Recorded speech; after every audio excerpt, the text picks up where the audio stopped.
মসজিদ হচ্ছে মুসলমানদের মার্কাজ। এই মিম্বার হচ্ছে, এটা আমার মিম্বার নয়, এটা কোনো আলেমের মিম্বার নয়। এখানে বসে কথা বলেছেন স্বয়ং মুহাম্মদ সাল্লাল্লাহু আলাইহি ওয়াসাল্লাম। এইখানে বসে আজে বাজে কোনো কথা বলা যায় না। মাহফিলের মঞ্চে বসে আজে বাজে এলোমেলো দুষ্টামি করা যায় না। কিচ্ছা কাহিনী গল্প বলার জন্য মাহফিলের মঞ্চ আর এই মিম্বার নয়। এখানে বসে হক কথা বলতে হবে।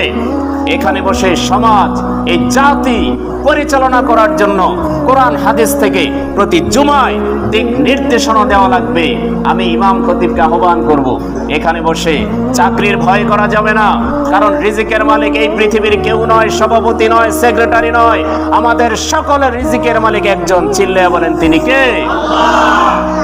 হক কথা বললে চাকরি চলে গেলে আলহামদুলিল্লাহ, চলে যাক, কিন্তু এখান থেকে সত্য কথা বলতে হবে। প্রতি জুমায় এমন কিছু মেসেজ এখান থেকে দিতে হবে, এই মেসেজ নিয়ে যাতে 7 দিন অন্তত 1 সপ্তাহ এই সমাজের মানুষগুলো তাদের ঈমানকে তাজা করে ইসলামের উপরে চলতে পারে।